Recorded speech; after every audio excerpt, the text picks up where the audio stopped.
সম্মানিত আশিক রাসূলেরা ভিতরের অবস্থা সম্বন্ধে, হাকিকত সম্বন্ধে, রহস্য জগৎ সম্বন্ধে জানতে হলে আমাদের কালবের বিদ্যা শিক্ষা করতে হবে।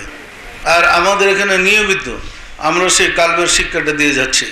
যদি আপনি কালবের বিদ্যা শিখতে পারেন, যেমন আপনার কালবটা যদি চালু থাকে, আপনি এক জায়গায় রওনা করছেন, সামনে কোনো বিপদ আছে, দেখবেন আপনার কলবে মানে সংকেত দিতে থাকবে অস্থির অস্থির লাগতেছে। এক জায়গায় যাবেন, আপনার বিপদ আছে, আপনাকে কলব কিন্তু সিগন্যাল দিয়ে দেবে, আপনার অস্থির লাগবে, মানে স্থির থাকতে পারতেছেন না।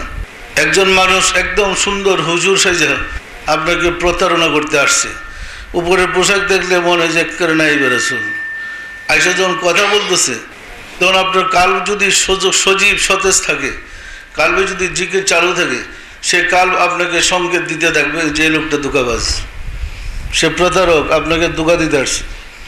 সম্মানিত আশিক রাসূলেরা, আপনার কাল্ব এমন একটা জিনিস, এটাকে যদি আপনি সঠিকভাবে যত্ন করে লালন পালন করতে পারেন, সে আপনাকে সব বিষয়ে সংকেত দিবে।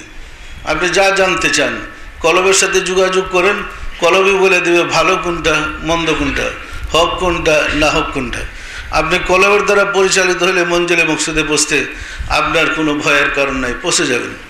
আর কলবের দ্বারা পরিচালিত না হইলে, নফসের দ্বারা যদি পরিচালিত হন, শয়তানের ধোঁকায় গিয়ে খপ্পরে পড়বেন, ধ্বংস হয়ে যাবেন। পরিষ্কার না? পরিষ্কার না?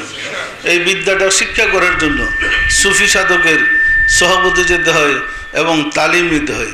তালিমের মাধ্যমে তাসফের এই বিদ্যাটা জানা সম্ভব।